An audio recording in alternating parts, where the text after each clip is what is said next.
know it's going to be a good chest session. We got Mr. Jacob Hutton in the house. We like to start off with some flat bench press. Get this going. This is really how we really gauge if we're getting stronger or not. Now, you don't have to start off with flat bench. We've been doing this the last couple weeks. Again, strength progression is important for us. Working off of really 6 reps here, making sure we're going nice and heavy for this first exercise.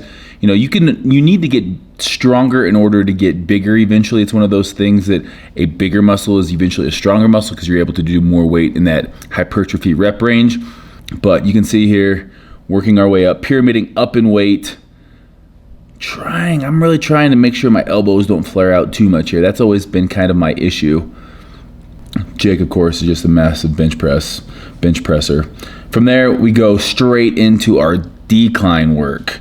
So our decline work, you can see this bench is somewhat at a decline here, just enough to where we're able to do about 8 reps of the same weight we were doing on the flat surface. We're doing here on the decline. Again, decline, we're focusing a little bit more on lower chest. And then this machine, I'm a big fan of the pec deck. This one was even cooler. I've never seen anything like this. The bench is actually at an incline. So it's an incline chest fly machine. And what we're doing is we're supersetting it with our decline. Going nice and heavy on the decline and then going 12 reps or so on the fly. It's just Jake just repping it out. 315, no worries here. Strong triceps. Triceps are gonna be a big factor in bench pressing. So we wanna always make sure that we, use our triceps and that last 1/3 of the movement. You can see we're leaning back. It's because of that incline, getting a nice stretch. I love pec decks that force your elbows to touch rather than your hands because that really is going to get more chest activation. If you can touch your hands and use a lot more anterior delt, but touching your elbow is always going to activate your chest. Again, we're finishing up here on our decline. We got 3 sets of decline supersetted with the chest fly. This stretch on this machine was just insane. Really cool old school gym here. From our superset, we're going with an incline hammer strength here. So we're shooting for 10 reps on this. And if you're not making crazy faces, are you even working out, bro? That Gymshark camo though is looking really, really clean if I do say so myself.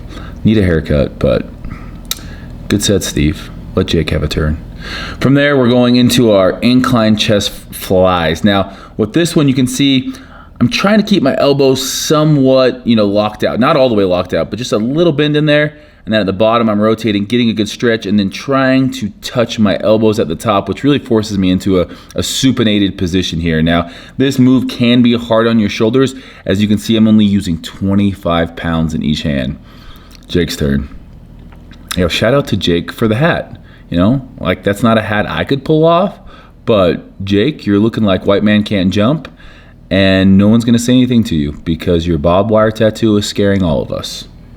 Good stretch, all about that stretch here. Second set here, biggest thing, keeping the elbows to the side. The lats are engaged. So what I mean by that is my chest is out, my lats are down, and I'm pinching with my shoulder blades and then squeezing, pressing away at the top.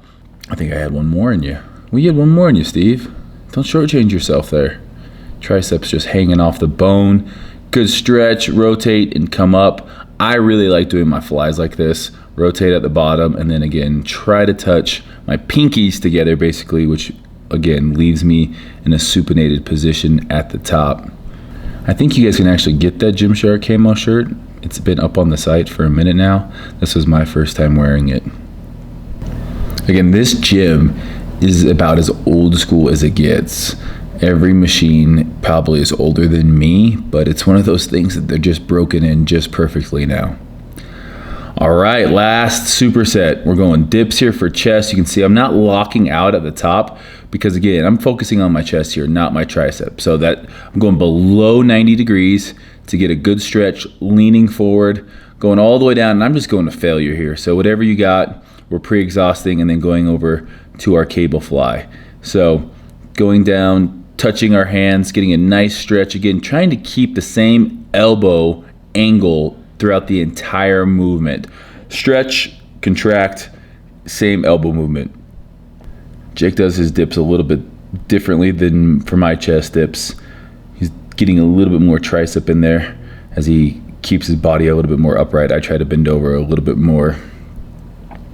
But this is a great finishing movement. We're forcing a lot of blood by supersetting these two movements, and you know, a lot of chest volume today. So this is a day that we focus on strength first, and then we're moving into some super high volume, forcing just a ton of blood into the chest on these last two movements, because you're gonna want to leave with a sick pump. You guys know that, I know that, you know.